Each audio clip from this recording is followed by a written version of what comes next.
মোংলা নদ-নদীর পানি বিপৎসীমার উপর দিয়ে প্রবাহিত হচ্ছে। বিপৎসীমার ৪ ফুট উচ্চতায় পানি প্লাবিত হচ্ছে উপকূলে। বাগেরহাট জেলা পানি উন্নয়ন বোর্ডের উপবিভাগীয় প্রকৌশলী কুমার স্বস্তিক জানান, পূর্ণিমার গণ, অতিবৃষ্টি ও সাগর উত্তাল থাকার কারণে স্বাভাবিকের তুলনায় পানি বেড়েছে মোংলার পশুর ও মোংলা নদীতে। এই দুই নদীর পানি বিপৎসীমার ৪ ফুট উপর দিয়ে প্রবাহিত হচ্ছে। এতে প্লাবিত হচ্ছে মোংলা উপকূলের নিম্নাঞ্চল। এদিকে ২ ফুট উচ্চতার পানিতে তলিয়ে গেছে সুন্দরবন। সুন্দরবনের অভ্যন্তরের নিম্নাঞ্চলের পানির চাপ ও উচ্চতা আরও বেশি।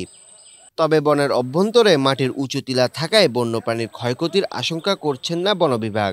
সুন্দরবন পূর্ব বন বিভাগের চাঁদপাই রেঞ্জের করমজল পর্যটন ও বন্যপ্রাণী প্রযোজন কেন্দ্রের ভারপ্রাপ্ত কর্মকর্তা মোহাম্মদ আজাদ কবির বলেন, গত ৩ দিন ধরে সুন্দরবনের ভিতর পানি বেড়েছে। তলিয়ে গেছে বনসহ বনের করমজল পর্যটন কেন্দ্রের রাস্তাঘাট। তবে পানিতে বনের ও করমজলের বন্যপ্রাণীর কোনো ক্ষয়ক্ষতি এখন পর্যন্ত চোখে পড়েনি বলে জানান তিনি। তিনি বলেন, বনের অভ্যন্তরে উঁচু টিলা থাকায় সেখানে আশ্রয় নিতে পারছে বন্যপ্রাণীরা। সুতরাং বন্যপ্রাণীর ক্ষয়ক্ষতির আশঙ্কা তেমন একটা নেই।